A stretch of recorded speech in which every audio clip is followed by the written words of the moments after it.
साक्षात् परं ब्रह्म तस्मै श्री गुरवे नमः। श्रुतिस्मृतिपुराणानाम् आलयं करुणालयं नमामि भगवत्पादशङ्करं लोकशङ्करं शङ्करं शङ्कराचार्यं केशवं बादरायणं सूत्रभाष्यकृतौ वन्दे भगवन्तौ पुनः पुनः। नमामि गौडपादं च शङ्करं श्रीसुरेश्वरं स्वामिनं सच्चिदानन्दमिन्द्रं तं ज्ञानरूपिणे। ओम नारायण नारायण नारायण।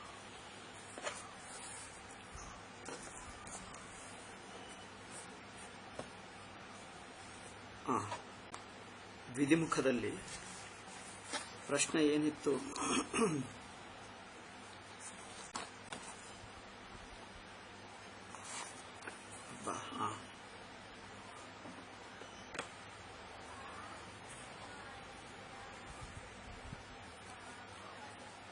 ಬ್ರಹ್ಮಗಿಂತ ಬೇರೆ ಎರಡನೆಯದು ಇಲ್ಲದೇ ಇರುವುದರಿಂದ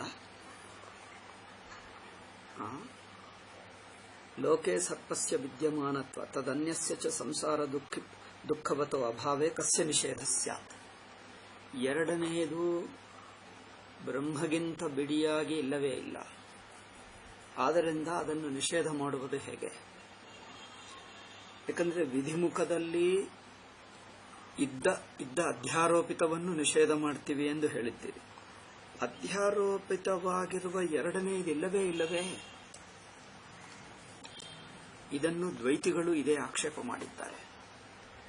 ನೀವು ಯಾವದನ್ನು ಜೀವವನ್ನು ನಿಷೇಧ ಮಾಡ್ತಾ ಇದ್ದೀರೋ, ಪ್ರಪಂಚವನ್ನು ನಿಷೇಧ ಮಾಡ್ತಾ ಇದ್ದೀರೋ, ನಿಷೇಧ ಮಾಡುವ ಜೀವ ಇದ್ದಾನ ಇಲ್ಲವಾ?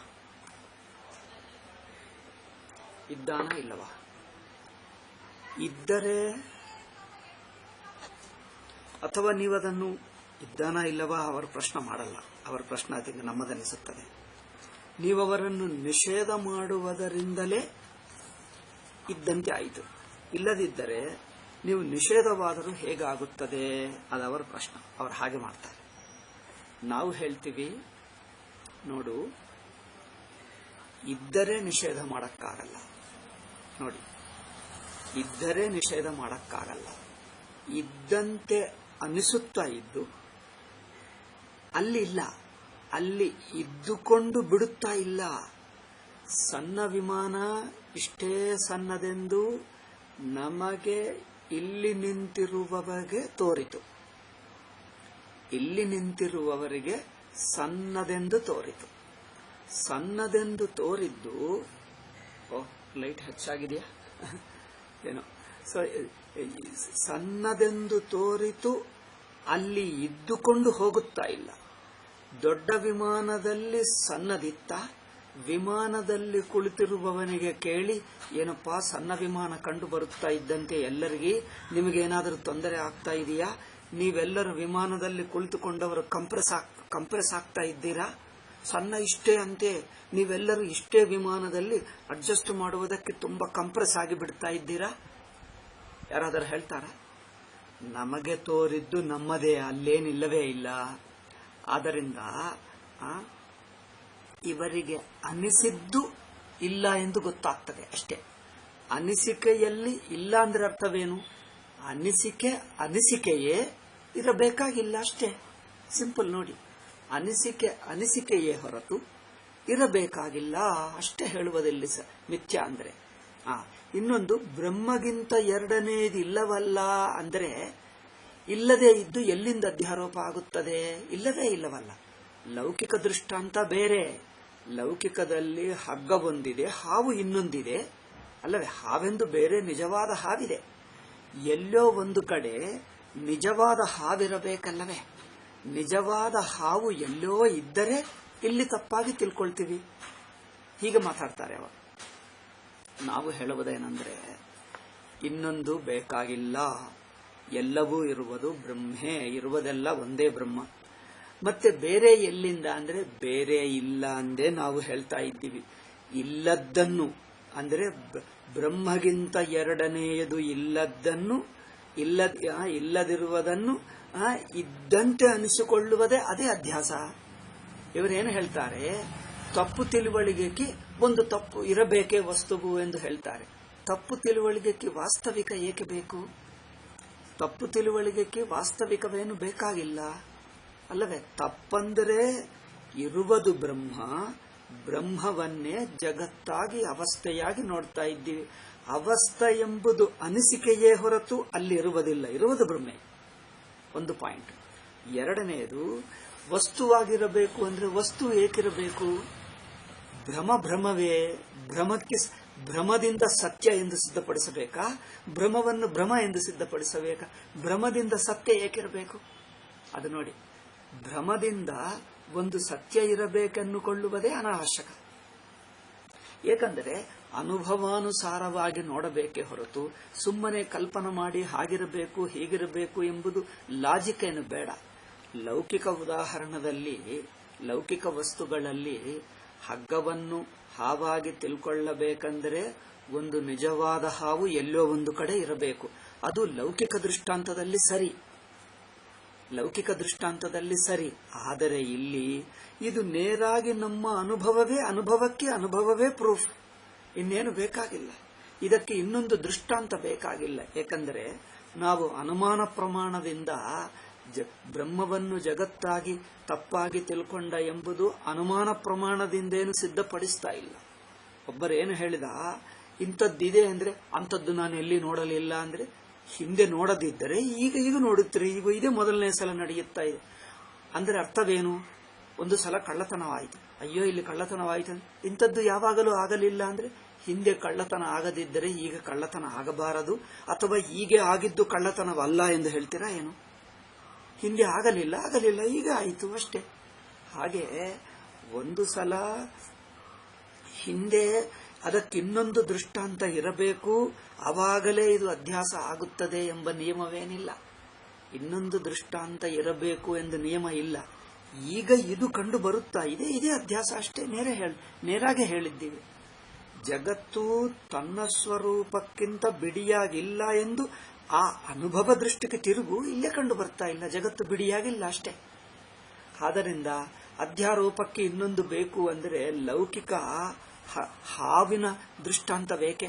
ಹಾವಿನ ದೃಷ್ಟಾಂತ ಬಲದಿಂದ ಜಗತ್ತು ಮಿಥ್ಯ ಎಂದು ಸಿದ್ಧಪಡಿಸ್ತಾ ಇದ್ದೀವ? ಒಬ್ಬರಿದೇ ಹೇಳಿದ್ದಾರೆ. ನಾವು ಮೊದಲು ಒಂದು ಹಾಸ್ಯ. ಮೊದಲು ನಾನು ಕಾಲೇಜಿನಲ್ಲಿರುವಾಗ ಮೊದಲು ವೇದಾಂತ ಕೇಳುವಕ್ಕೆ ಹೋಗ್ತಾ ಇದ್ದೀವಿ. ಒಬ್ಬರು ಭಾಷ್ಯ ಹೇಳುತ್ತಿದ್ದಾರೆ, ಒಬ್ಬ ಗುರುಗಳೇ. ನಮ್ಮ ಜೊತೆಗೆ ಅನೇಕ ಜನರಿದ್ದಾರಲ್ಲ, ಅವರಲ್ಲೇ ನಾನೊಬ್ಬನು ಸಣ್ಣ. ಒಬ್ಬ ಏಜ್ಡ್ ಪೀಪಲ್ ಇದ್ದರು, ಎಷ್ಟೋ ಜನರು. ಒಬ್ಬ ಲೇಡಿ ಸ್ಕೂಲ್ ಟೀಚರ್ ಇದ್ದರು.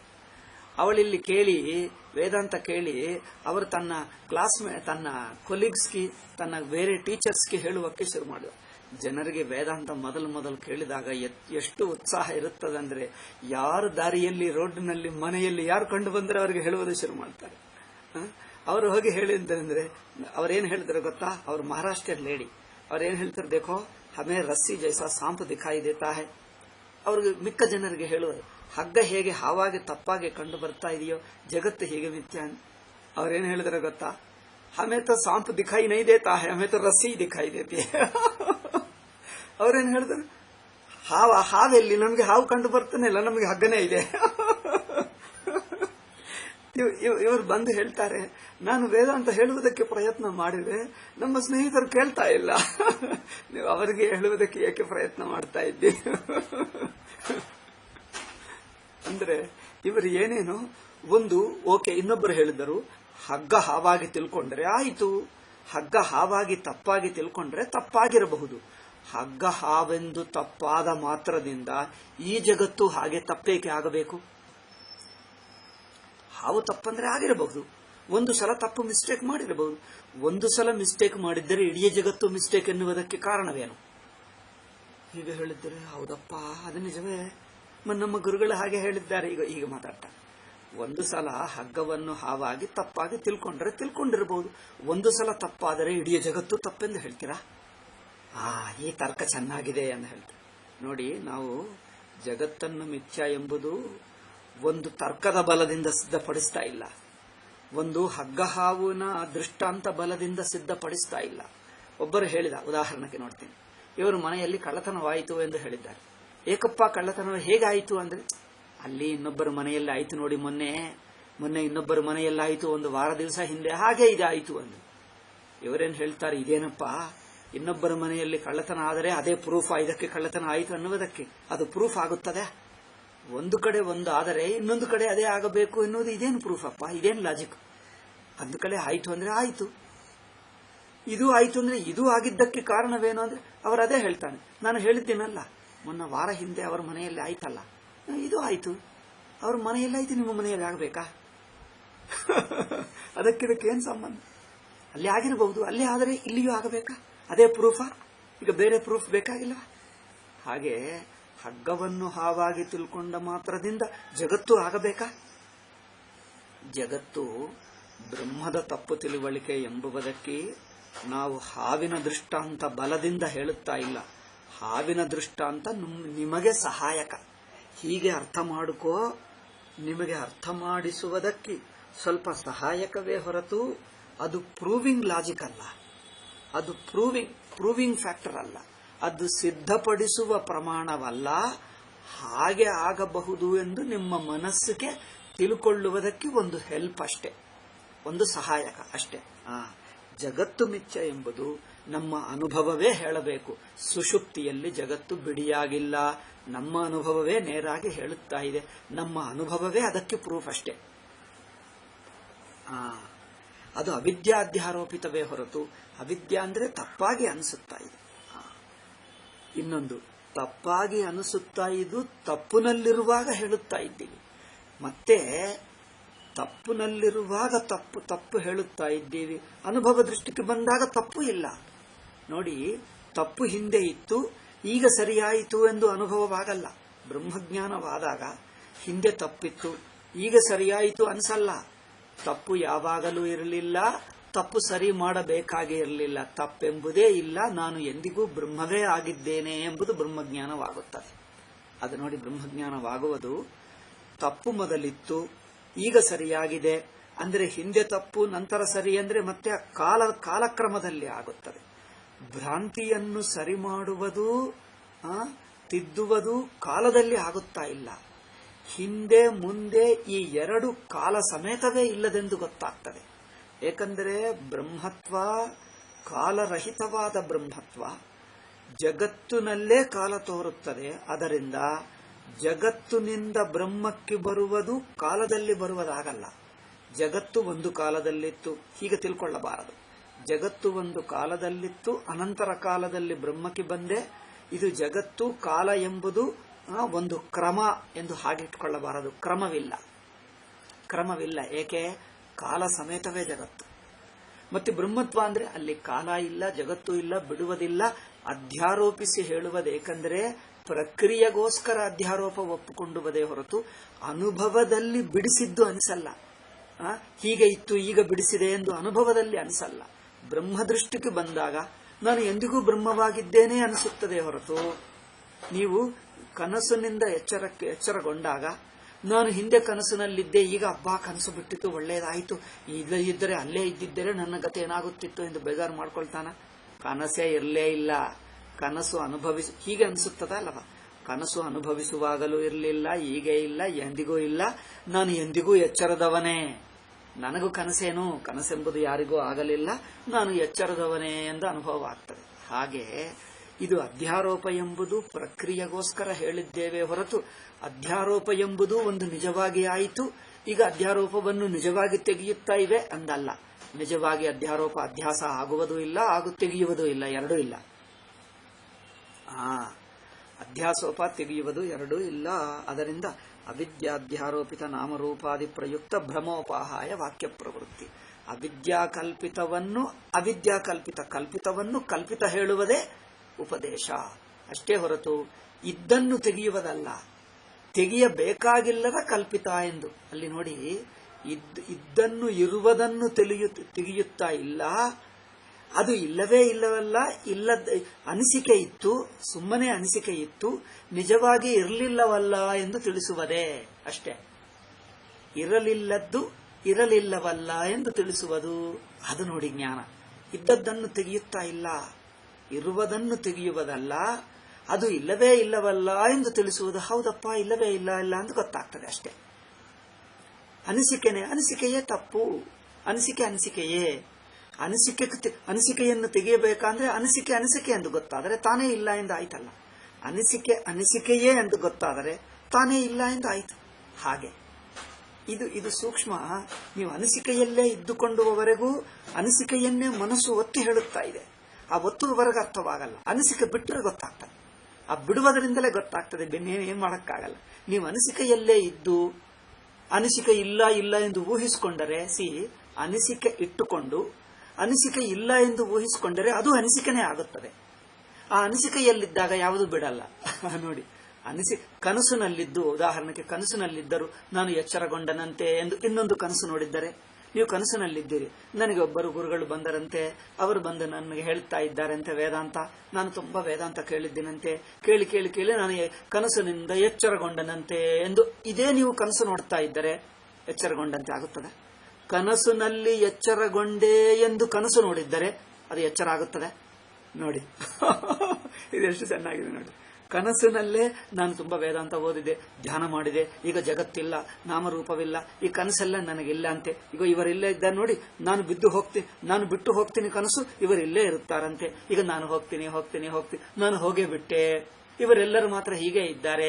ಇವರು ಹೇಳ್ತಾರೆ, ಏನಪ್ಪಾ ನಾನು ಕನಸು ಬಿಟ್ಟೆ, ನೀವೆಲ್ಲರೂ ಇಲ್ಲೇ ಇದ್ದೀಯಾ ಎಂದು ಅನಿಸ್ತಾ ಇದ್ದಾರೆ. ನೀವು ಕನಸು ಬಿಟ್ಟಂತೆ ಆಯ್ತಾ? ಅವರನ್ನು ನೋಡುತ್ತಾ ಮಾತಾಡಿಸ್ತಾ ಇರುವಾಗ ಕನಸಲ್ಲಿ ಬಿಟ್ಟಿದ್ದು. ಆದ್ದರಿಂದ ಕನಸಿನಲ್ಲಿದ್ದು ನಾನು ಕನಸು ಬಿಟ್ಟೆ ಎಂದು ಕನಸು ನೋಡಿದ್ದರೆ ಅದು ಬಿಟ್ಟಂತ ಆಗುತ್ತದೆ? ಕನಸು ಬಿಡುವುದಂದ್ರೆ ಏನು? ನಿಜವಾಗಿ ಬಿಡುವುದೇ.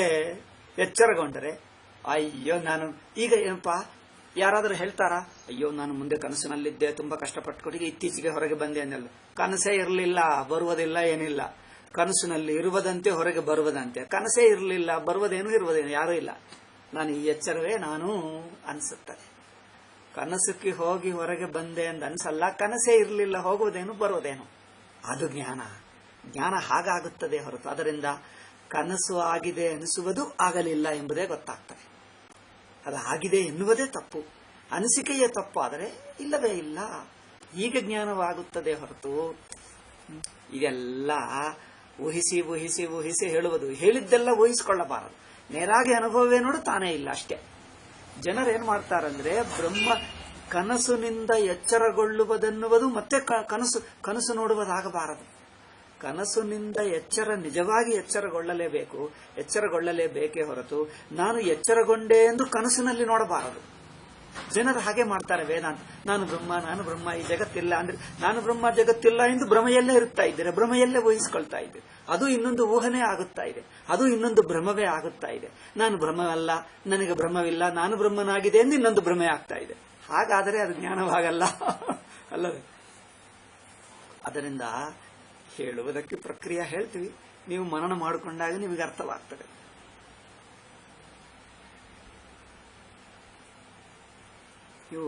ಇದು ಮನನ ಮಾಡಿ ತಾನೇ ಇಲ್ಲ ಎಂದು ಗೊತ್ತಾದ್ರೆ, ಗೊತ್ತಾಗುವ ಅನುಭವದಲ್ಲೇ ಪ್ರಪಂಚ ಬಿಟ್ಟು ಹೋಗ್ತಾನೆ.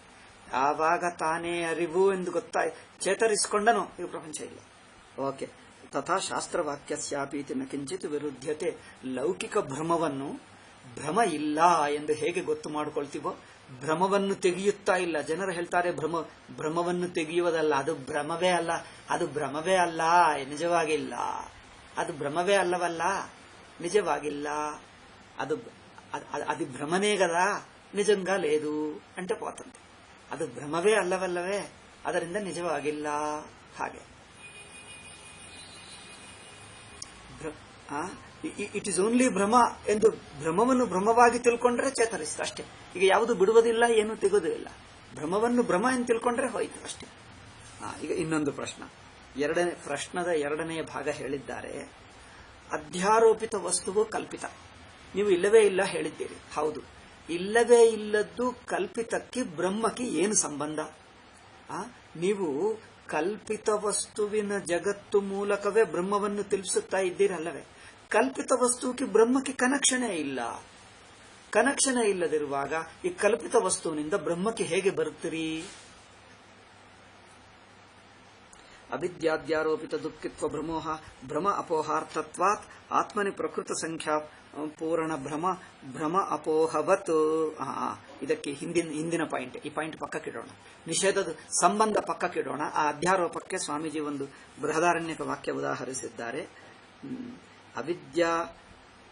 ಅವಿದ್ಯಾರೋಪಿತ ದುಃಖಿತ್ವ ಭ್ರಮ ಅಪೋಹಾರ್ಥತ್ವಾತ್. ಈ ಪಾಯಿಂಟು ನಿಮಗೆ ಎಲ್ಲಾ ಪದಗಳು ಒಂದೇ ಅನಿಸುತ್ತಿರಬಹುದು. ನಾನು ಹೇಳುವ ವಾಕ್ಯಕ್ಕೆ ಸೂಕ್ಷ್ಮ ವ್ಯತ್ಯಾಸ ಇದೆ. ನಾನು ಹೇಳುವುದು ಸುಮ್ಮನೆ ರಿಪಿಟೇಷನ್ ಅನಿಸುತ್ತಾ ಇದೆಯಾ? ಸೂಕ್ಷ್ಮ ವ್ಯತ್ಯಾಸ ಇದೆ. ಮನನ ಮಾಡಿದರೆ ಗೊತ್ತಾಗ್ತದೆ. ಸುಮ್ಮನೆ ರಿಪಿಟೇಷನ್ ಅಲ್ಲ. ಇಲ್ಲಿ ನೋಡಿ, ಪ್ರಕೃತ ಸಂಖ್ಯಾಪೂರ್ಣ ಭ್ರಮಾಪೋಹವತ್ತು. ಪ್ರಕೃತ ಸಂಖ್ಯಾಪೂರ್ಣ ದಶಮ ವ್ಯಕ್ತಿಗೆ ನೋಡು, 10 ಜನರು, 10 ಶಿಷ್ಯರು, ಒಬ್ಬ ಗುರುಗಳ ಶಿಷ್ಯರು. ಯಾರು? ತೆಲುಗಿನಲ್ಲಿ ಹೇಳ್ತೀವಿ ಪರಮಾನಂದಯ್ಯ ಶಿಷ್ಯರು. ಪರಮಾನಂದಯ್ಯ ಶಿಷ್ಯರು ತೆಲುಗಿನಲ್ಲಿ ಹೇಳ್ತೀವಿ. ಅವರು ಪರಮಾನಂದಯ್ಯ ಶಿಷ್ಯರು, ಗುರುವಿನ ಶಿಷ್ಯರು. ಕನ್ನಡದಲ್ಲಿ ಗುರುವಿನ ಶಿಷ್ಯರು ಹೇಳ್ತಾರೆ. 10 ಶಿಷ್ಯರು ಮೂರ್ಖರು. ಅವರು ನದಿ ದಾಟಿದಾಗ ಅವರು ಲೆಕ್ಕ ಮಾಡಿದ್ದರೆ ಅವರಿಗೆ 9 ಕಂಡು ಬಂತು. 10ನೇಯವನು ನಿಜವಾಗಿಲ್ಲವಾ ಹೇಳಿ? ಪ್ರಕೃತ ಸಂಖ್ಯಾಪೂರ್ಣ ಭ್ರಮ 10ನೇಯವನು ಇಲ್ಲ ಎಂಬ ಭ್ರಮವನ್ನು ಹೇಗೆ ತೆಗೆಯುವುದು? 10ನೇಯವನು ಇಲ್ಲ ಎಂದು ಅನಿಸಿಕೆಯೇ ಹೊರತು ಯಾವುದೂ ಇಲ್ಲ. 10 ಅಲ್ಲೇ ಇದ್ದಾರೆ. ಅವನೇ 10. ಅವರು 10ವನ್ನು ನೋಡ್ತಾನೆ ಇದ್ದಾನೆ ತಾನೇ. ಏಕೆಂದ್ರೆ ಲೆಕ್ಕ ಮಾಡುವುದೇ ತಾನು. 10ನೇಯವನು ಇಲ್ಲ ಅಂದ್ರೆ 9 ಅನ್ಕೊಂಡ. ನಾನು 10 ಅಲ್ಲ, ನಾವು 9 ಇದ್ದೀವಿ. ಪ್ರತಿಯೊಬ್ಬರು 9 ಅನ್ಕೊಳ್ತಾರೆ. 9 ಅನ್ಕೊಳ್ಳುವುದು 10ನೇಯವನೇ ನೋಡಿ. ಆದ್ದರಿಂದ ಅಯ್ಯೋ 9 ಏನಿಲ್ಲಪ್ಪ, 9 ಎಂಬ ತಪ್ಪು ತಿಳುವಳಿಕೆ ಇಲ್ಲ ಎಂದು ಬಿಟ್ಟರೆ ಸಾಕು, ಸರಿಯಾಗಿದೆ. ಆಯ್ತು, ಮುಂದುವರಿಯೋಣ. ನಿಷೇಧ ಮುಖೇಶ್ವಪಿ ವಾಕ್ಯೇಶು ಅಧ್ಯಾರೋಪಿತ ನಿವೃತ್ತ್ಯರ್ಥತ್ವಂ ನ ದಂಡವಾರಿತಂ. ಈಗ ನಿಷೇಧ ವಾಕ್ಯಗಳು ಸಂಬಂಧಾಭಾವ.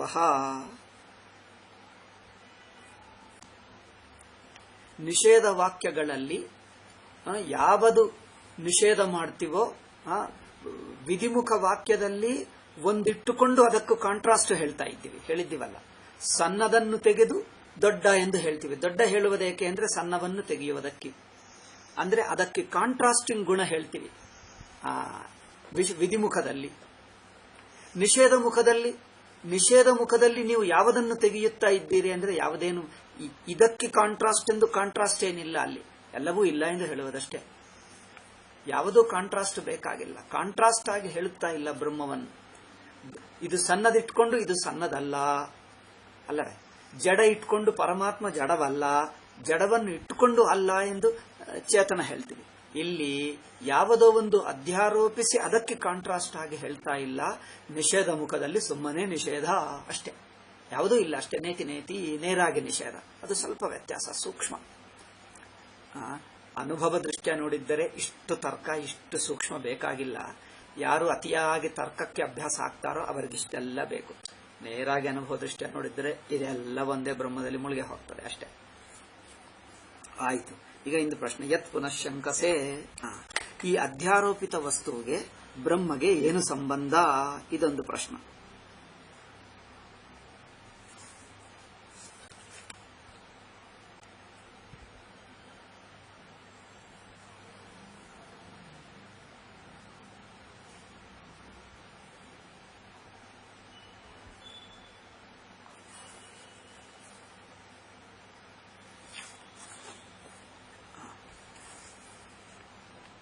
ಏನಂದ್ರೆ ಸಂಬಂಧಾಭಾವ ಶಬ್ದಾರ್ಥಯೋ. ಶಬ್ದಕ್ಕೆ ಅರ್ಥಕ್ಕೆ ಸಂಬಂಧವೇ ಇಲ್ಲವಲ್ಲ. ಏಕೆಂದ್ರೆ ನೇತಿ ಎಂದು ಹೇಳಿದ್ದರೆ ಆ ನೇತಿ ಎಲ್ಲಿಗೆ ತಲುಪಬೇಕು? ನಿಷೇಧವಿದ್ದರೆ ಆ ವಾಕ್ಯ ಬ್ರಹ್ಮವನ್ನೇ ಸ್ಪರ್ಶ ಮಾಡ್ತಾ ಇಲ್ಲ. ಬ್ರಹ್ಮವನ್ನು ಟಚ್ ಆಗದೇ ಇರುವ ಶಬ್ದದಿಂದ ಬ್ರಹ್ಮ ಹೇಗೆ ಗೊತ್ತಾಗ್ತದೆ? ನಿಷೇಧವು ಪಕ್ಕಕ್ಕೆ ಹೋಗ್ತಾ ಇದೆ.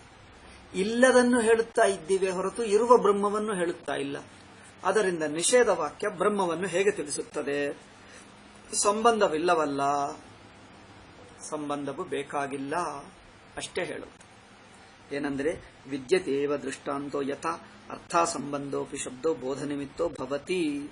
ಸಂಬಂಧವಿಲ್ಲದಿದ್ದರೂ ವಿಷಯ ತಿಳಿಸುತ್ತದೆ. ಏಕೆ?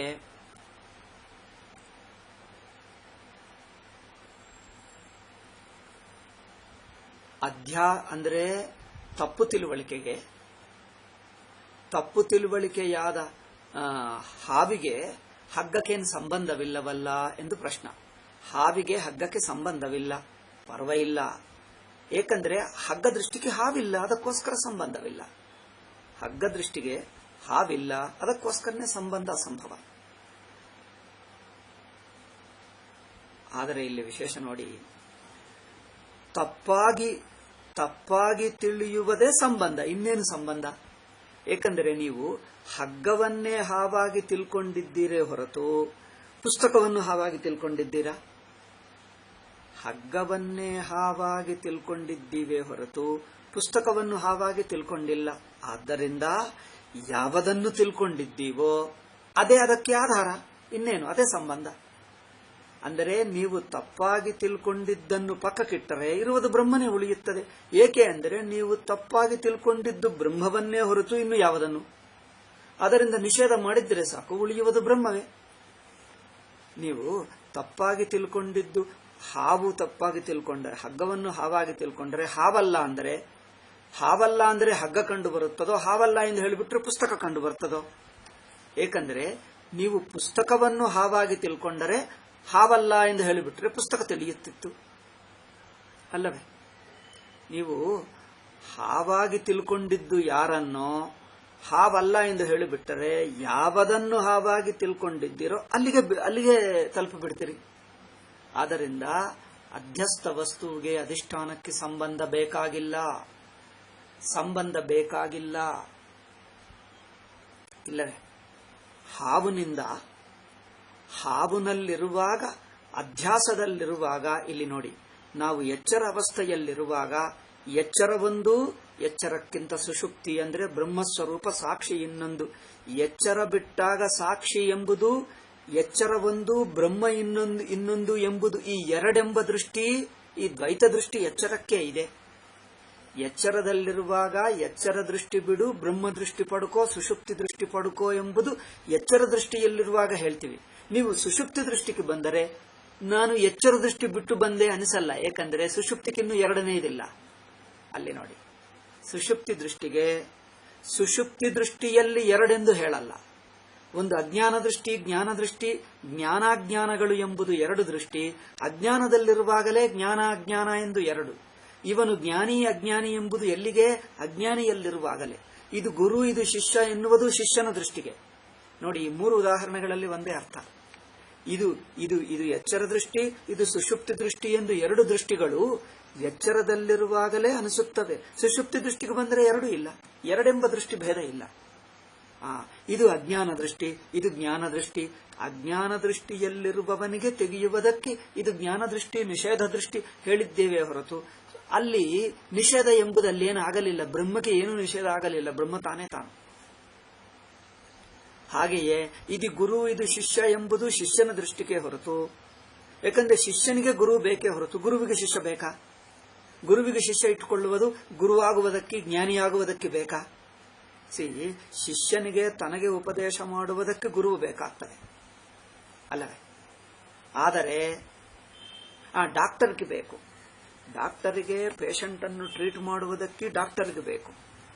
ಲೌಕಿಕ ಉದಾಹರಣದಲ್ಲಿ ರೋಗಿಗೆ ಡಾಕ್ಟರ್ ಹೇಗೆ ಬೇಕೋ, ರೋಗಿಗೆ ತನ್ನ ರೋಗವನ್ನು ವಾಸಿ ಮಾಡಲಿಕ್ಕೆ ಡಾಕ್ಟರ್ ಬೇಕಾಗ್ತಾನೆ. ಡಾಕ್ಟರ್ ದೃಷ್ಟಿಗೆ ತನಗೆ ಪೇಷಂಟ್ ಬೇಕು. ಇಲ್ಲದಿದ್ದರೆ ಡಾಕ್ಟರ್ ಎಂದು ಹೇಗೆ ಆಗ್ತಾನೆ? ಡಾಕ್ಟರ್ ಆ ಕೆಲಸವನ್ನು ಹೇಗೆ ಮಾಡ್ತಾನೆ? ಮಾಡುವುದಕ್ಕೆ ಒಂದು ಪೇಷಂಟ್ ಬೇಕು. ಅಲ್ಲೇನಾಗ್ತದೆ? ಇಬ್ಬರ ದೃಷ್ಟಿಯಲ್ಲಿಯೂ ದ್ವೈತ ಇದೆ.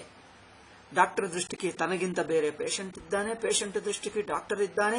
ಇಬ್ಬರ ದೃಷ್ಟಿಗೆ ದ್ವೈತ ಇದೆ, ಅದು ದ್ವೈತ ದೃಷ್ಟಿ ಆಗುತ್ತದೆ. ನಾವು ಜೀವ ದೃಷ್ಟಿಗೆ ಈಶ್ವರನಿದ್ದಾನೆ, ಈಶ್ವರನನ್ನು ಬೇಡಿಕೊಳ್ತೀನಿ, ಈಶ್ವರನನ್ನು ಅನುಗ್ರಹಿಸ್ತಾನೆ, ನನಗೆ ಕರ್ಮಫಲ ಕೊಡ್ತಾನೆ, ವೈಕುಂಠ ಪ್ರಾಪ್ತಿ ಕೊಡ್ತಾನೆ. ಈಶ್ವರ ಸಾನ್ನಿಧ್ಯ ಅನುಭವ. ಈಶ್ವರ ಸನ್ನಿಧಿಗೆ ಹೋಗಿ ಈಶ್ವರನನ್ನು ಸೇವೆ ಮಾಡ್ತಾ ಇದ್ದರೆ ವೈಕುಂಠದಲ್ಲಿ ನನಗೆ ಈಶ್ವರ ಸನ್ನಿಧಿಯಲ್ಲಿದ್ದೇನೆ ಎಂದು ನನಗೆ ಅನುಭವ ಆಗುತ್ತದೆ ಅಲ್ಲವೇ? ನಾನು ನನಗೆ ಇಷ್ಟವಾದ ವ್ಯಕ್ತಿ ಸನ್ನಿಧಿಯಲ್ಲಿ ಕುಳಿತುಕೊಂಡರೆ ನಮಗೇನೋ ಆನಂದ. ಏಕೆ? ನಮಗೆ ಅತ್ಯಂತ ಪ್ರಿಯವಾದ ವ್ಯಕ್ತಿಯನ್ನು ನೋಡುತ್ತಾ ಇದ್ದರೆ, ಅವರ ಹತ್ತಿರ ಕುಳಿತುಕೊಂಡರೆ ನಾನು ಅವರ ಸನ್ನಿಧಿಯಲ್ಲಿದ್ದೇನೆ ಎಂದು ಒಂದು ಪ್ರೀತಿ, ಒಂದು ಆನಂದ.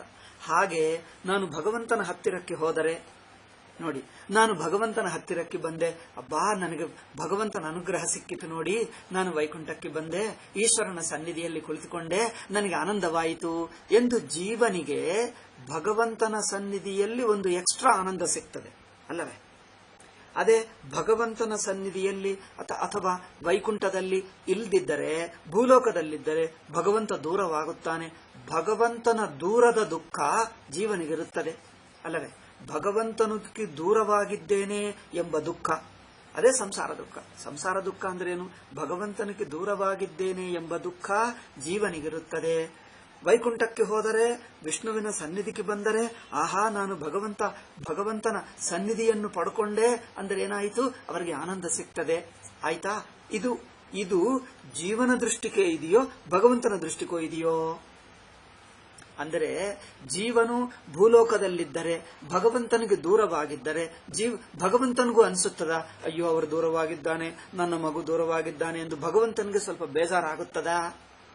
ಜೀವನು ಭಗವಂತನ ಸಾಧನ ಮಾಡಿ, ಸಗುಣ ಬ್ರಹ್ಮ ಭಕ್ತಿ ಮಾಡಿ, ಆರಾಧನೆ ಮಾಡಿ, ಪೂಜೆ ಮಾಡಿ, ಶಿವನ ಹೆಸರು ನಾನು ತಗೊಳ್ಳಲ್ಲ ಎಂದು ವಿಷ್ಣು ಹೆಸರೇ ಎಂದು ತಗೊಂಡು, ಶಿವನ ಹೆಸರು ನಾನು ತಗೊಳ್ಳುವುದೇ ಅಲ್ಲ ಎಂದು ಆಗ್ರಹದಿಂದ ಬಿಟ್ಟು ವಿಷ್ಣು ಹೆಸರನ್ನೇ ಮಾಡಿ, ಕೊನೆಗೆ ನೀವು ವೈಕುಂಠಕ್ಕೆ ಬಂದರೆ ಭಗವಂತನ ಸಂಭ್ರಮ ಪಟ್ಕೊಳ್ತಾನ. ಅಮ್ಮ ನನ್ನ ಭಕ್ತ ನನ್ನ ಹತ್ತಿರ ಬಂದ, ಅಮ್ಮಯ್ಯ ನನ್ನ ಹತ್ತಿರ ಇದ್ದಾನೆ ಎಂದು ಭಗವಂತನ ಸಂಭ್ರಮ ಪಟ್ಕೊಳ್ತಾನ.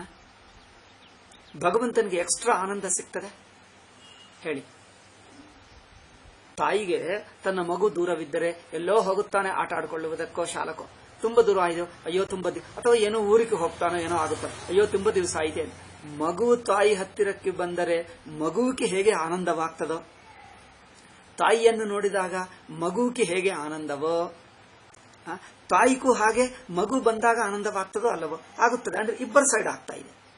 ಅಂದರೆ ಮಗುಗೆ ಆನಂದವಾಗ್ತಾ ಇದೆ, ತಾಯಿಗೆ ಆನಂದವಾಗ್ತಾ ಇದೆ, ಇಬ್ಬರ ಸೈಡು ಆಗುತ್ತಾ ಇದೆ ಅಲ್ಲವೇ? ನನಗೆ ಇನ್ನೊಂದು ಉದಾಹರಣೆ. ನಾನು ಕತ್ತಲೆಯಲ್ಲಿದ್ದೆ ರಾತ್ರಿ, ಅಯ್ಯೋ ಏನು ಕಂಡು ಬರ್ತಾ ಇಲ್ಲ. ಬೆಳಕು ಬಂದರೆ ಸೂರ್ಯ ಬಂದ. ಸೂರ್ಯ ನನ್ನ ಹತ್ತಿರಕ್ಕೆ ಬಂದರೆ, ನನಗೆ ಹತ್ತಿರಕ್ಕೆ ಬಂದರೆ ಸೂರ್ಯೋದಯವಾದರೆ, ನನಗೆ ಸೂರ್ಯೋದಯವಾಗುವಕ್ಕೆ ಮುಂಚೆ ಸೂರ್ಯನಿಗೆ ನಾನು ದೂರವಾಗಿದ್ದಾಗ ಕತ್ತಲೆ ಅನುಭವಿಸ್ತಾ ಇದ್ದೆ. ಸೂರ್ಯನಿಗೆ ಹತ್ತಿರ ಬಂದರೆ ನನಗೆ ಬೆಳಕು ಬಂತು, ನನಗೆಲ್ಲ ಕತ್ತಲೆ ಹೋಯಿತು, ಬೆಳಕು ಬಂತು, ಆನಂದವಾಗ್ತದೆ. ಸೂರ್ಯನಿಗೆ ಹಾಗೆ ಆಗುತ್ತದ? ನಾನು ಇಷ್ಟೆಲ್ಲ ಬೆಳಗಿಸುವುದಕ್ಕೆ ಯಾರೂ ಇರಲಿಲ್ಲ, ಅಮ್ಮ ಇವನಿಗೆ ನಾನು ಬೆಳಕು ಕೊಡ್ತಾ ಇದ್ದೀನಿ, ಅಯ್ಯೋ ನನಗೆ ಆನಂದ. ಸೂರ್ಯನ ಪರವಾಗಿ ಆ ಎಕ್ಸ್ಟ್ರಾ ಆನಂದ ಸೂರ್ಯನಿಗೆ ಸಿಗ್ತದ? ಸೂರ್ಯೋದಯವಾದರೆ ನಮಗೆ ಹೇಗೆ ಒಂದು ಬೆಳಕು ಬಂತು ಎಂದು ಆನಂದವಾಗ್ತದೋ ಸೂರ್ಯನಿಗೂ ಹಾಗೆ ಆಗುತ್ತದ? ಅಥವಾ ಅದು ನಮ್ಮ ಸೈಡ್ ಆನಂದವೇ ಸೂರ್ಯನ ಸೈಡಿಗೆ ಎಂದಿಗೂ ಸೂರ್ಯ ಬೆಳಕೆ?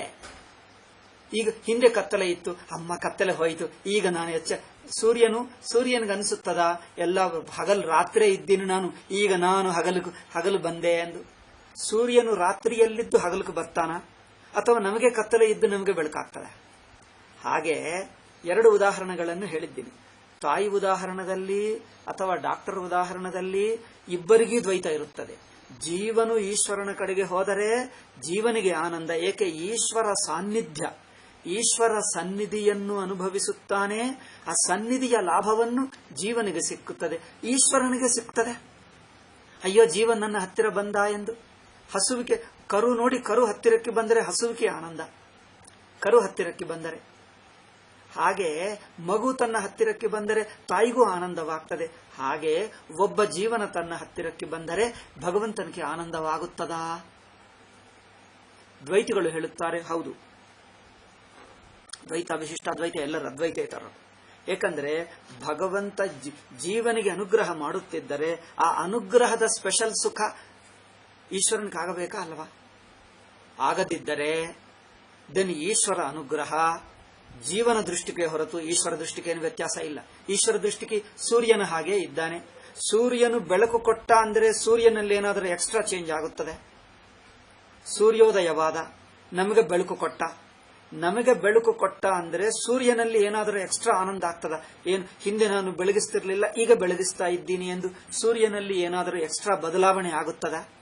ಅಥವಾ ಸೂರ್ಯನಿಗೆ ನಮಗೆ ಕತ್ತಲೆ ಇರುವಾಗಲೂ ಬೆಳಕಿರುವಾಗಲೂ ಅಥವಾ ಹಗಲು ರಾತ್ರಿ ಎರಡೂ ಸೂರ್ಯನ ದೃಷ್ಟಿಗೆ ಒಂದೇ ವ್ಯತ್ಯಾಸವಿಲ್ಲವಾ?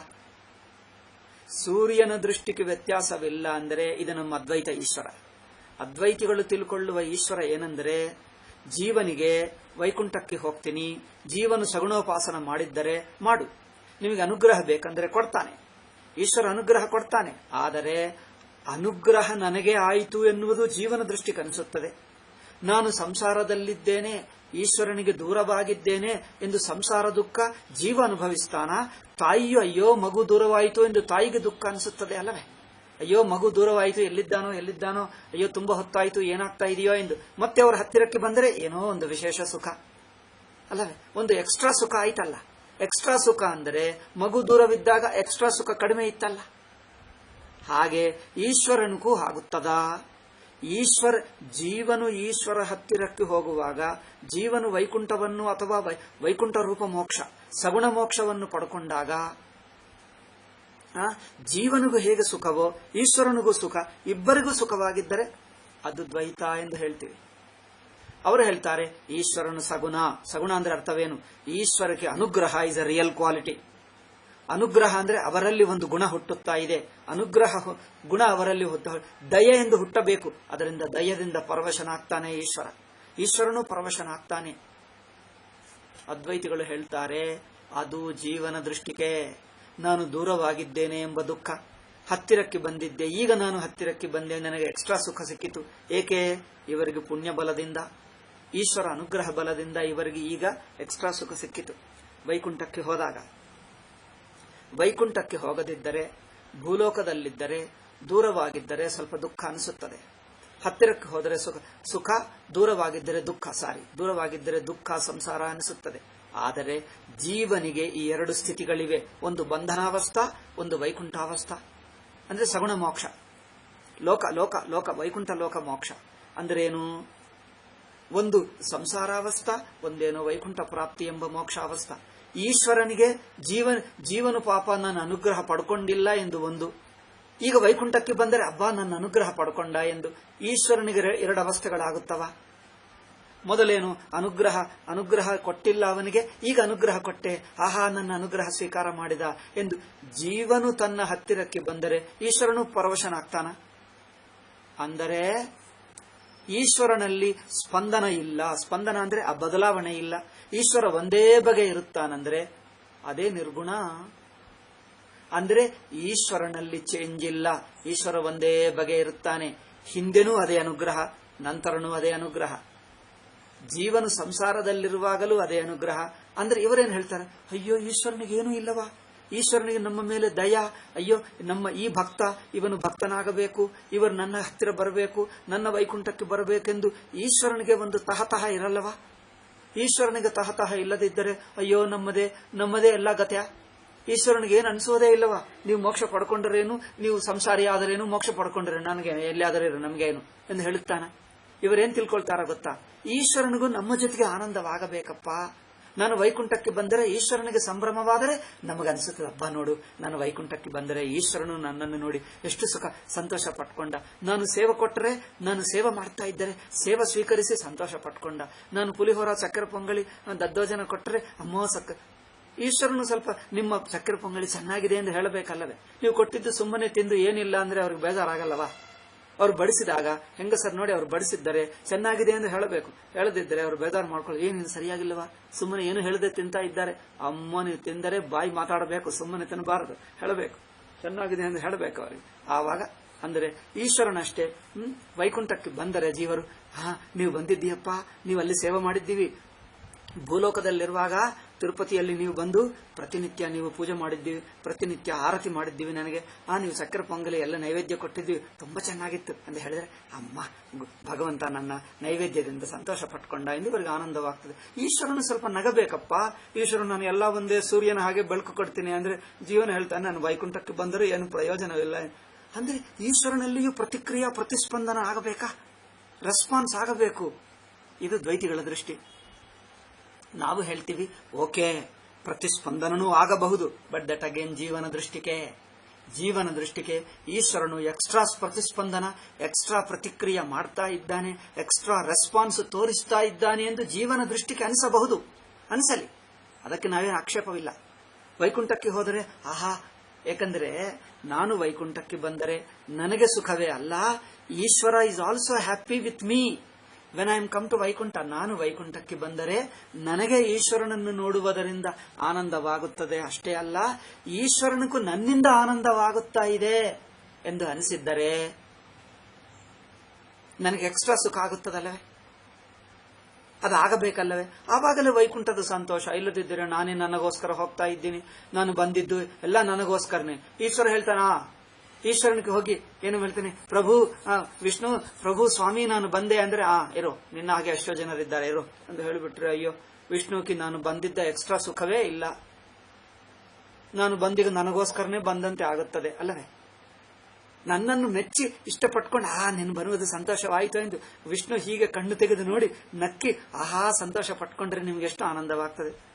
ದ್ವೈತಿಗಳು ಹೇಳ್ತಾರೆ, ನೀವು ವಿಷ್ಣುಕ್ಕೆ ಏನು ಸ್ಪಂದನ ಇಲ್ಲ ಎಂದು ಮಾಡ್ತೀರಿ, ಅದರಿಂದ ನೀವು ಸಗುಣೋಪಾಸಕರೇ ಅಲ್ಲ, ನೀವೆಲ್ಲ ನಿರ್ಗುಣ ಹೇಳ್ತಾರೆ, ಅದರಿಂದ ನಿಮಗೇನು ಸುಖವೇ ಇಲ್ಲ, ನಿಮಗೆ ಮೋಕ್ಷ ಸುಖವೇ ಬರೋಲ್ಲ ನಿಮ್ಮ ಅದ್ವೈತಿಗಳಿಗೆ ಅಂತ ಹೇಳ್ತಾರೆ.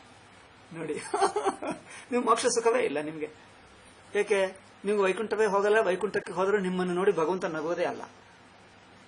ನಿಮ್ಮ ವೈಕುಂಠ ಅಲ್ಲ, ನಿರ್ಗುಣ ವೈಕುಂಠ, ಅದ್ವೈತಿಗಳ ವೈಕುಂಠ. ಅಲ್ಲಿ ಏನು ಭಗವಂತ ನಗುವುದಿಲ್ಲ, ನಿಮ್ಗೇನಿಲ್ಲ, ಸುಮ್ಮನೆ ಹೀಗೆ ಕೂತಿರ್ತೀರಿ, ಎಲ್ಲ ಗೋಡೆಗಳು ಅಲ್ಲವೇ? ಎಲ್ಲ ಗೋಡೆಗಳು ಇರುತ್ತವೆ, ಯಾವ ಮನುಷ್ಯ ಇಲ್ಲ.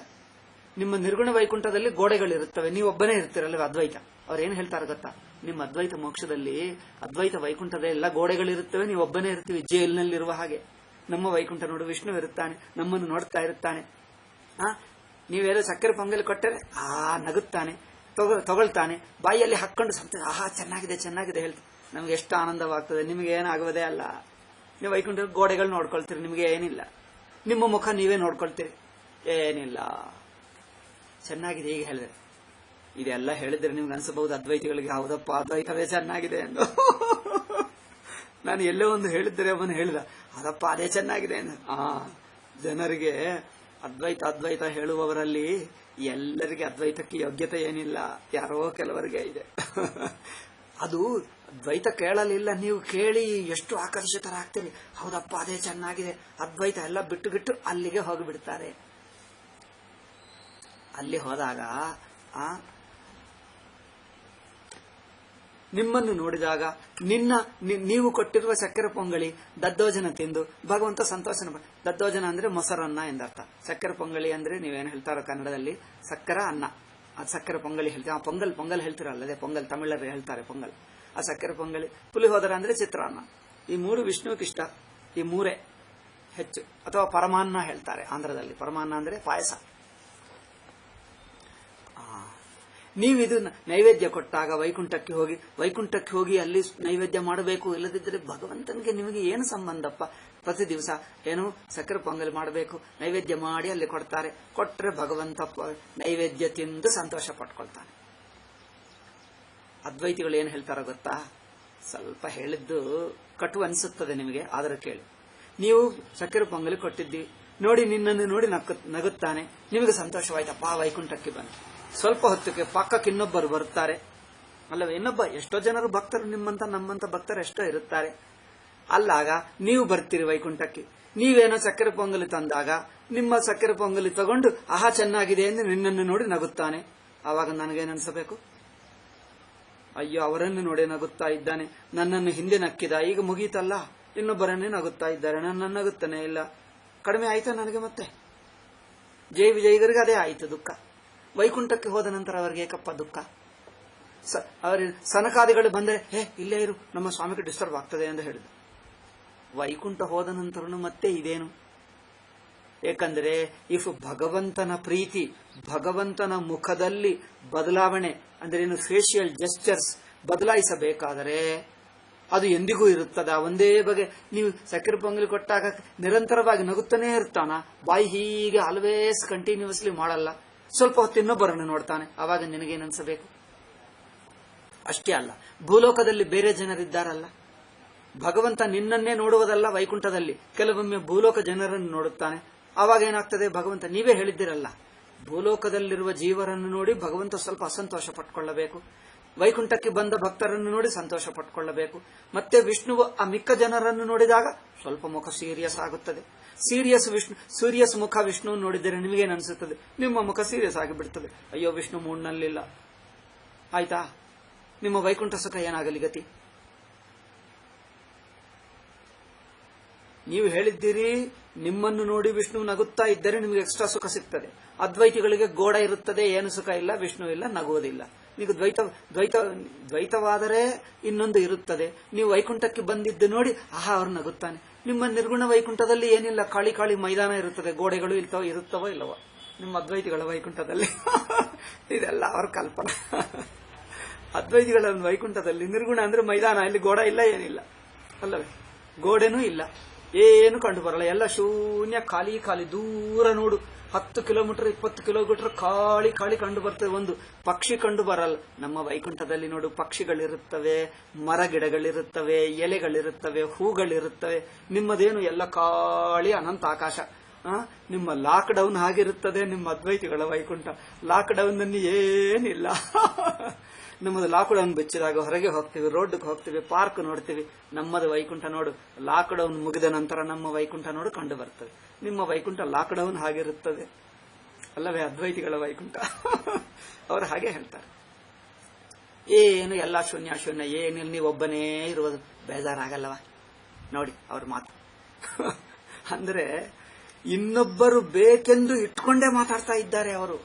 ನನಗಿಂತ ಬೇರೆ ಇನ್ನೊಬ್ಬರಿರಬೇಕು, ಇನ್ನೊಬ್ಬರಿರಬೇಕು, ನಾನು ಅವರನ್ನು ನೋಡ್ತೀನಿ, ಅವರು ನನ್ನನ್ನು ನೋಡಬೇಕು.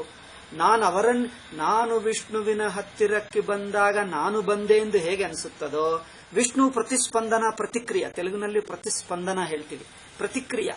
ವಿಷ್ಣುವಿನ ರೆಸ್ಪಾನ್ಸ್ ಬೇಕು, ಪಾಸಿಟಿವ್ ರೆಸ್ಪಾನ್ಸ್ ಆಫ್ ಅನುಗ್ರಹ. ನೀವು ಹೇಳ್ತೀರಿ ಇದೆಲ್ಲ ಜೀವನ ದೃಷ್ಟಿಗೆ, ವಿಷ್ಣು ದೃಷ್ಟಿಗೆ ನೀವು ಬಿಡಿಯಾಗಿಲ್ಲವೇ ಇಲ್ಲ. ಜೀವ ಎಂಬುದು, ವೈಕುಂಠ ಎಂಬುದು ವಿಷ್ಣು ದೃಷ್ಟಿಗೆ ಇಲ್ಲವೇ ಇಲ್ಲ, ಅದ್ವಿತೀಯವೇ ಇದೆ. ತನಗಿಂತ ಬೇರೆ ಜೀವನೇ ಇಲ್ಲ, ಅದರಿಂದ ತನಗೆ ಬೇರೆ ಜೀವ ಇಲ್ಲ, ತಾನೇ ಆನಂದ ಸ್ವರೂಪ, ಅಖಂಡ, ಅನಂತ, ಅದ್ವಿತೀಯ ಎಂದು ಹೀಗೆ ಹೇಳ್ತೀವಿ. ಅವರೇನು ಹೇಳ್ತಾರೆ? ಇನ್ನೊಬ್ಬರ ರೆಸ್ಪಾನ್ಸ್ ಇದ್ದರೆ ನಿಮಗೆ ಹೆಚ್ಚಿನ ಆನಂದಪ್ಪ. ಅವರ ಅದ್ವೈತ ಸುಖವನ್ನು ಏನೆಂದು ತಿಳ್ಕೊಳ್ತಾರೋ ಗೊತ್ತಾ? You have to think of them. ಅವರನ್ನು ಕೇಳಬೇಕು. ಅವರು ಕೆಲವೊಮ್ಮೆ ಏನೋ ಅವ್ರು ಸುಮ್ಮನೆ ಅದ್ವೈತಿಗಳನ್ನು ನೋಡಿದರೆ ಕೋಪ ಮಾಡ್ಕೊಳ್ತಾರೆ. ಅವರು ಕೆಲವರು ಮಾತ್ರ ಪೇಷನ್ಸ್ನಿಂದ ಹೇಳ್ತಾರೆ. ನಾನು ಡೈರೆಕ್ಟ್ಲಿ ಕೇಳಿದ್ದು ಕಡಿಮೆ, ಅವರ ಪುಸ್ತಕಗಳನ್ನು ಓದಿದ್ದೆ. ಅವ್ರು ಏನ್ ಹೇಳ್ತಾರೋ ಗೊತ್ತಾ? ನೀವೊಬ್ಬರು ಒಂದು ರೂಮ್ನಲ್ಲಿದ್ದಿ, ಯಾರಿಲ್ಲ, ಒಬ್ಬನೇ ಇದ್ದೀವಿ. ಯಾರಿಲ್ಲ ಎಂದ್ರೆ ನಿನಗೆ ನಾನೊಬ್ಬನೇ ಇದ್ದೇನೆ ಆನಂದವಾದರೆ, ನಿನ್ನ ಆನಂದ ನಿನಗೆ ಏನಪ್ಪ? ನೀನೇ ಅಡಿಗೆ ಮಾಡಿಕೊಂಡು ನೀನೇ ತಿಂದರೆ ಏನು ಆನಂದ? ಹಾಗಿರುತ್ತದೆ ಅದ್ವೈತಿಗಳ ಆನಂದ. ಅದ್ವೈತಿಗಳಿಗೆ ಆನಂದವಿರುತ್ತದೆ. ಅದ್ವೈತಿಗಳ ಮೋಕ್ಷಕ್ಕಿಂತ ನಮ್ಮ ಮೋಕ್ಷ ಹೆಚ್ಚಿನ ಮಟ್ಟದು. ನಮ್ಮ ಮೋಕ್ಷದಲ್ಲಿ ಹೆಚ್ಚಿನ ಸುಖ ಇರುತ್ತದೆ. ಏಕೆ? ನಮ್ಮ ವೈಕುಂಠಕ್ಕೆ ಹೋದಾಗ ನಾವು ಸಕ್ಕರೆ ಪೊಂಗಳಿ, ಪುಲಿಹೋರ, ದದ್ದೋಜನ ವಿಷ್ಣುಕು ಕೊಟ್ಟರೆ ಪರಮಾನ್ನ ಅವರು ಸ್ವೀಕಾರ ಮಾಡಿ ನಮ್ಮ ಕೈಯಿಂದ ಪರವಶರಾಗಿ ಮುಖವು ಹೇಗೆ ಆನಂದ ಮಾಡ್ತಾರೆ ನೋಡಿ. ಆ ಮುಖದಿಂದ ನಮ್ಮನ್ನು ನೋಡಿದ್ದರೆ ಎಷ್ಟು ಆನಂದವಾಗ್ತದೆ ನೋಡಿ. ಆಹಾ ಆಹಾ, ಅದು ಅದ್ವೈತಿಗಳಿಗೆ ಮಿಸ್ಸಿಂಗ್. ಅದ್ವೈತಿಗಳ ಸುಖದಲ್ಲಿ ಒನ್ ಸೈಡ್ ಸುಖವೇ ಹೊರತು ವಿಷ್ಣುವಿನ ಅನುಗ್ರಹ ಸುಖ ಇಸ್ ಮಿಸ್ಸಿಂಗ್ ಫಾರ್ ದೆಮ್. ಅಲ್ಲವೇ? ನಾವು ಹೇಳುವುದೇನೆಂದರೆ, ಅದ್ವೈತ ಸುಖದಲ್ಲಿ ಪರಮಾತ್ಮ ನಾನೇ ಆಗ್ತೀನಿ. ಪರಮಾತ್ಮ ಯಾವುದು ಕೊಡಬೇಕೋ ಅದು ನನ್ನ ಹೃದಯದಲ್ಲೇ ಇದೆ. ನನ್ನನ್ನು ಬಿಡಿಯಾಗಿ ನೋಡಿ ಕೊಡಲ್ಲ, ಅವರು ಹೃದಯದಿಂದಲೇ ಅನುಗ್ರಹ ಮಾಡ್ತಾನೆ. ಮುಖದಿಂದ ಚಕ್ಕೆರೆ ಪೊಂಗಲಿ ಬಾಯಿಯಲ್ಲಿ ಹಾಕೊಂಡು ಕಣ್ಣಿನಲ್ಲಿ ಬಾಯಿದಿಂದ ನಗುತ್ತಾ ಇಲ್ಲ, ನಿಮಗೆ ಸುಖ ಕೊಡಲ್ಲ. ಅವರ ಹೃದಯದಲ್ಲೇ ಇರುತ್ತದೆ ಆನಂದ. ಚಕ್ಕೆರೆ ಪೊಂಗಲಿ ಬೇಕಾಗಿಲ್ಲದೆ ಆನಂದ ಇರುತ್ತದೆ ನೇರಾಗಿ. ನೀವು ನೇರಾಗಿ ಅವರ ಹೃದಯಕ್ಕೆ ತಲುಪುತ್ತೀರಿ. ಅವರ ಹೃದಯ ನೀವು ಒಂದೇ.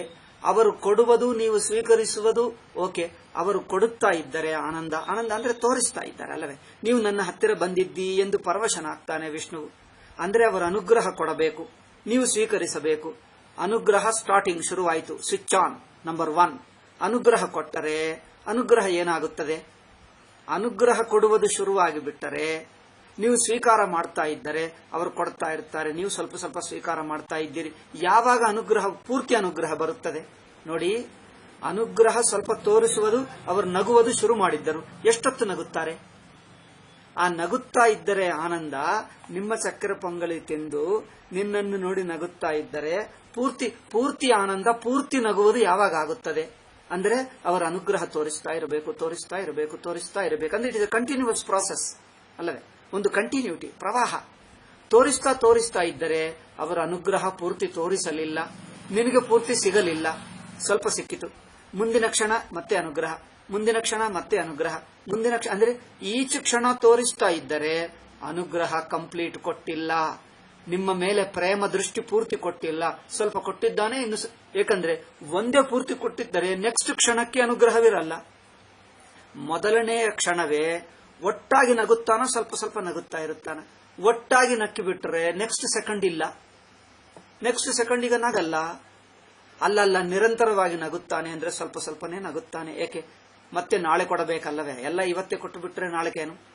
ಅದರಿಂದ ಇವತ್ತು ಸ್ವಲ್ಪ ಕೊಡ್ತಾನೆ, ಮತ್ತೆ ಇನ್ನು ಸ್ವಲ್ಪ ಕೊಟ್ಟು, ಮತ್ತೆ 5 ನಿಮಿಷಕ್ಕೆ ಇನ್ನು ಸ್ವಲ್ಪ, ಮತ್ತೆ 2 ನಿಮಿಷಕ್ಕೆ ಇನ್ನು ಸ್ವಲ್ಪ, ಮತ್ತೆ ಇನ್ನು ಸ್ವಲ್ಪ, ಈಗ ಸ್ವಲ್ಪ ಸ್ವಲ್ಪ ಸ್ವಲ್ಪ ಕೊಡ್ತಾ ಅವರು ಕೊಡ್ತಾ ಇರುತ್ತಾರೆ. ಆನೆ ಆಶೀರ್ವಾದ ನೀವು ಸ್ವೀಕಾರ ಮಾಡ್ತಾ ಇದ್ದೀರಿ. ಅಂದರೆ ಪ್ರವಾಹದಲ್ಲಿ ಕಂಪ್ಲೀಟ್ ಅನುಗ್ರಹ ಬರಲ್ಲ ಅಲ್ಲವೇ, ಸ್ವಲ್ಪ ಸ್ವಲ್ಪನೇ. ಎಸ್ ಬಿನ್ ಕಂಟಿನ್ಯೂಸ್ ಫ್ಲೋನಲ್ಲಿ ಸ್ವಲ್ಪ ಬಂದಿದೆ, ಇನ್ನು ಸ್ವಲ್ಪ ಬರಬೇಕು, ಇನ್ನು ಸ್ವಲ್ಪ ಬರಬೇಕು.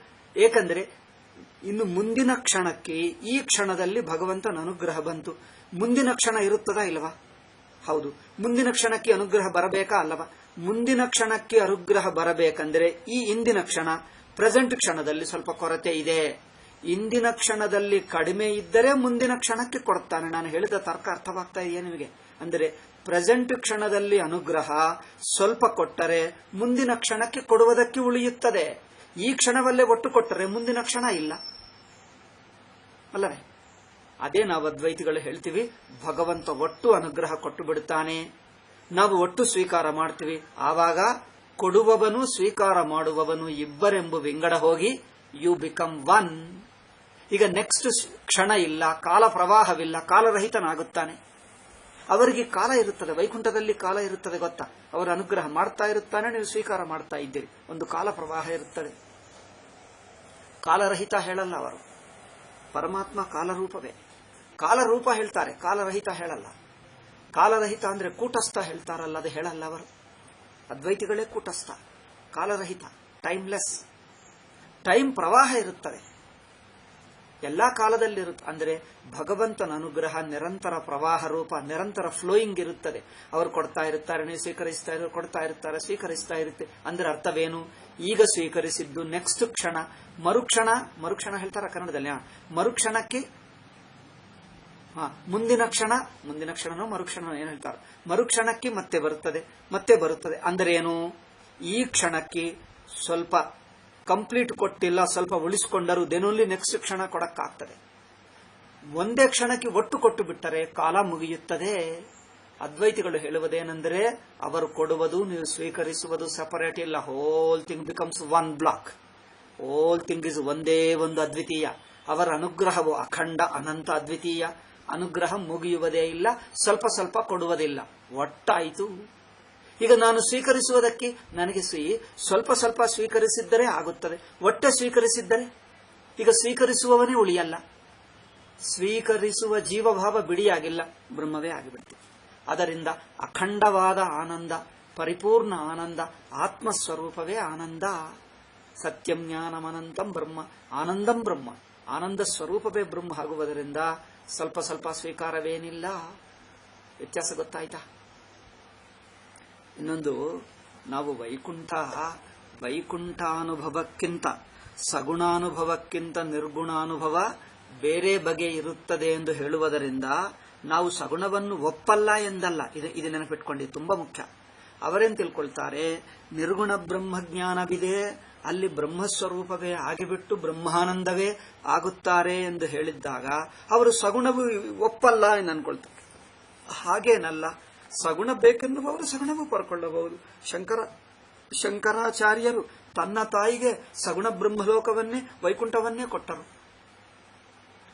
ಅಂದರೆ ನೀವು ನಿರ್ಗುಣ ಹೇಳಿದ್ದಿರಲ್ಲ, ಸಗುಣ ಏಕೆ ಒಪ್ತೀರಿ ಅಂದ್ರೆ, ನಿರ್ಗುಣ ಒಪ್ಪಿದ್ದರೂ ಸಗುಣವೂ ಒಪ್ತೀವಿ.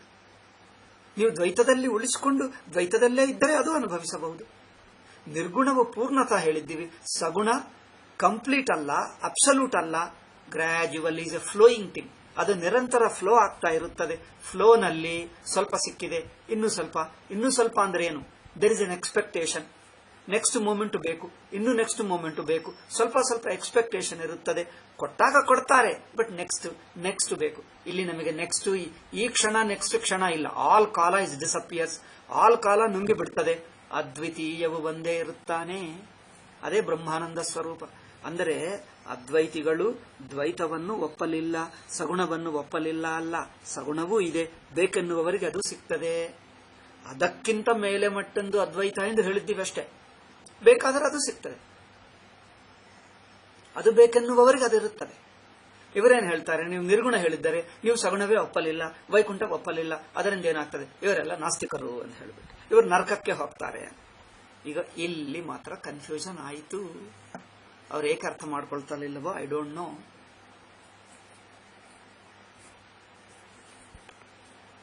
ಅವರಿಗೆ ಒಂದೇ ಮಿಥ್ಯಾ ಎಂಬ ಮಾತು.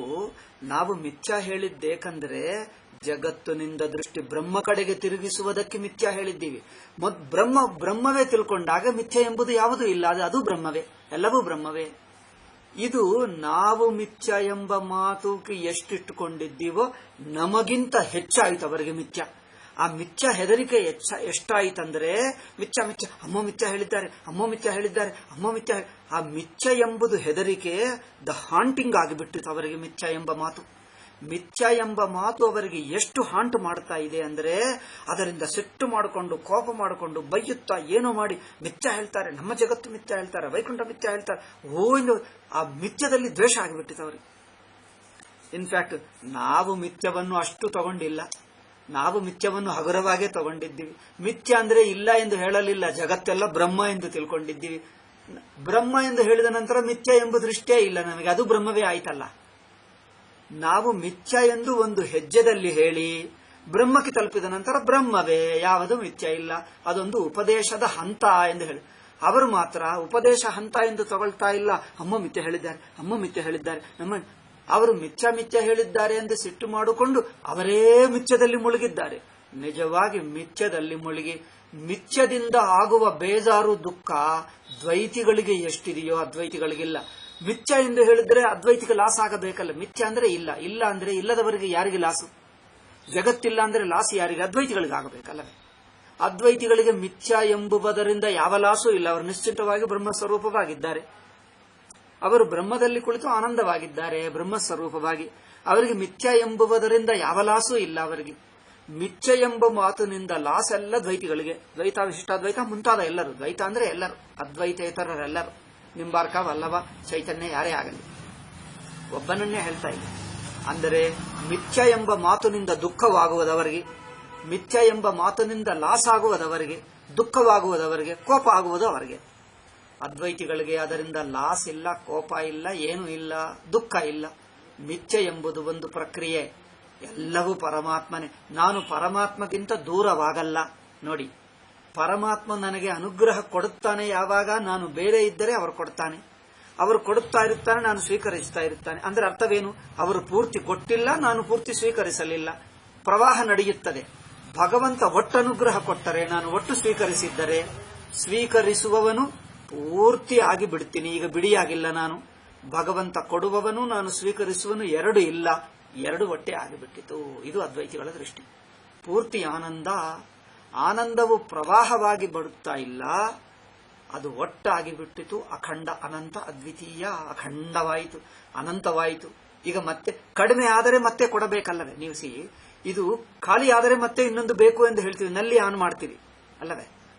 ಈ ಮಡಿಕೆ ಖಾಲಿ ಆದರೆ, ಬಕೆಟ್ ಖಾಲಿ ಆದರೆ ಮಾಡ್ತೀವಿ. ಬಕೆಟ್ ತುಂಬಿದ್ದರೆ ನಲ್ಲಿ ಏನು ಮಾಡಬೇಕು? ನಲ್ಲಿನಲ್ಲಿರುವ ನೀರೇ ಇಲ್ಲಿ ಅದು ಇದು ಎಲ್ಲ ಒಂದೇ ನೀರು. ಈಗ ಖಾಲಿ ಮಾಡುವುದೇಕೆ? ಪ್ರವಾಹ ಯಾವಾಗಿರುತ್ತದೆ? ಇಲ್ಲಿ ಕಡಿಮೆ ಆದರೆ ಇಲ್ಲಿ ಪ್ರವಾಹ ನದಿ ಇರುತ್ತದೆ. ನದಿಯಲ್ಲಿ ನೀರು ಮುಂದಕ್ಕೆ ಹೋಗುತ್ತಾ ಇರುತ್ತದೆ ಅಲ್ಲವೇ? ಮುಂದಕ್ಕೆ ಹೋದರೆ ಆ ಹೋಗಿರುವ ಜಾಗ ಖಾಲಿ ಆಗ್ತದೆ, ಹಿಂದಿನಿಂದ ಬರಬೇಕು. ಗೊತ್ತಾಗ್ತಾ ಇದೆ? ಪ್ರವಾಹ ಯಾವಾಗ ಆಗುತ್ತದೆ? ಇಲ್ಲಿರುವುದು ಖಾಲಿ ಆಗ್ತದೆ, ಅದು ಹಿಂದಿನಿಂದ ಬರಬೇಕು. ಇದು ಖಾಲಿ ಆದರೆ ಅದು ಬರಬೇಕು, ಇದು ಖಾಲಿ ಆದರೆ ಅದು ಬರುತ್ತದೆ.